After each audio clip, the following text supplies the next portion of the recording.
Do you think there is a sense of realization about the Chinese tilt? It was not a very good move by the government to reach out to China. The $400 million debt that the Maldives owes to India.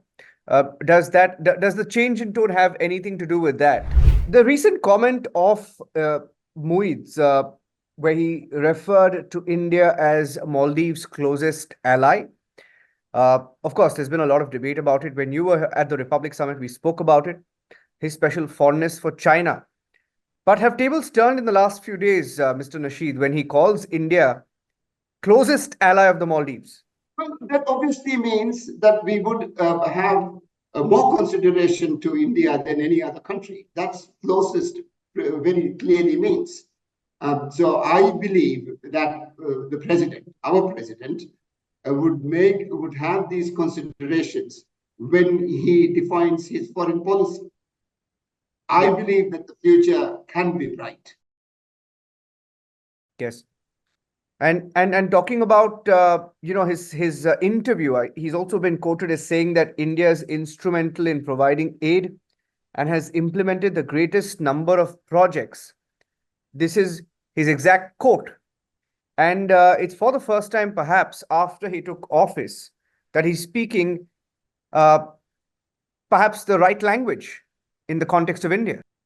Well, yes, that also, I believe, has relationship or links to your invitation to me, and that I was able to be there and I was able to be seen with the Prime Minister, and the Indian people would have registered that.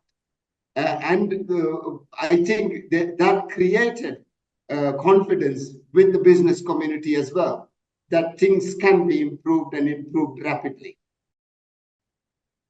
And do you think there was, he was perhaps also under pressure from China? When you were at the summit, you spoke about whether really the Maldives wanted to purchase, for example, rubber bullets from China. That wasn't the intention, right?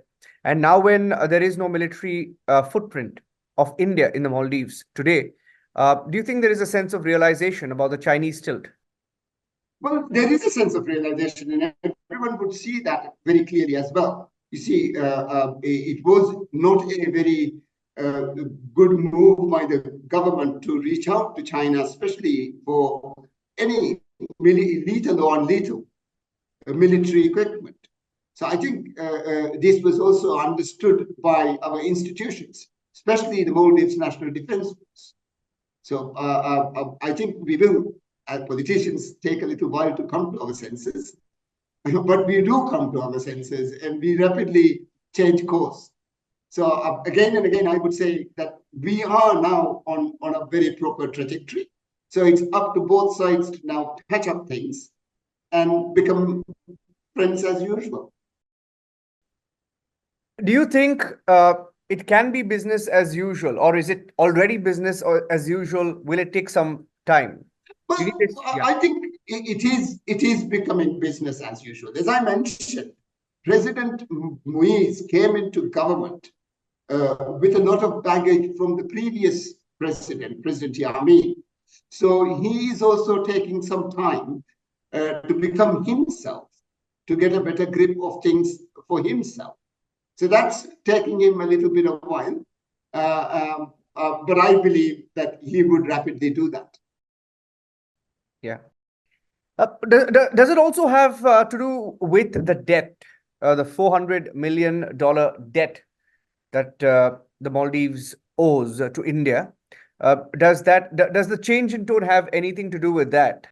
Well, our debt to China is far higher and it's far more difficult. We are far more in distress because of that debt. India debt is long-term, very, very concessional. And that we should be able to maintain. We should be able to pay that back.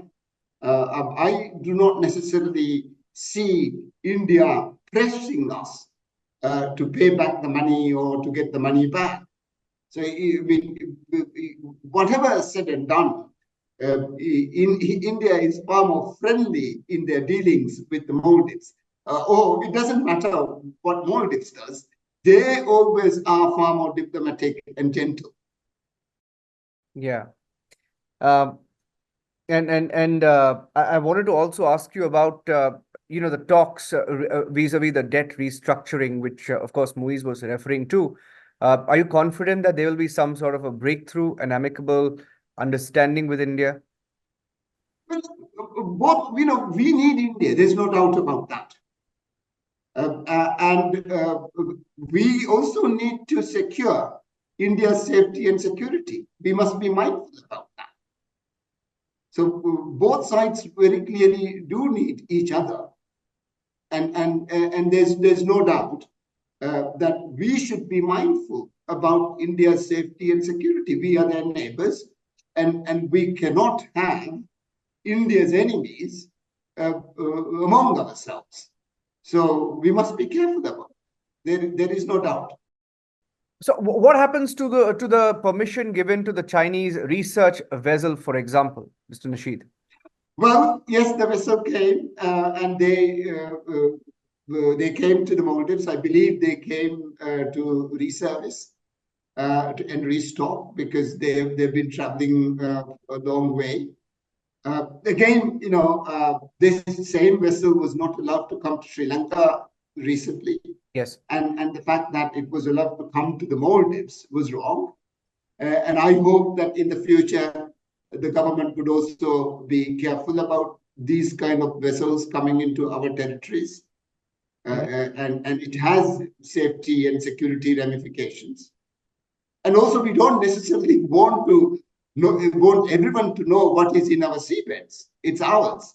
Yes. So these kind of high-tech vessels can dig up and learn a whole lot more about what we have.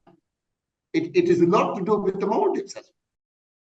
Yeah, I'm sorry, I'm going to press you a little bit more on the China question vis-a-vis Muiz. Do you think there's a change of heart vis-a-vis China as far as the current president is concerned? I think, yes, I mean, that's what we are seeing. That's the indications. The indications are that he instantly went to China.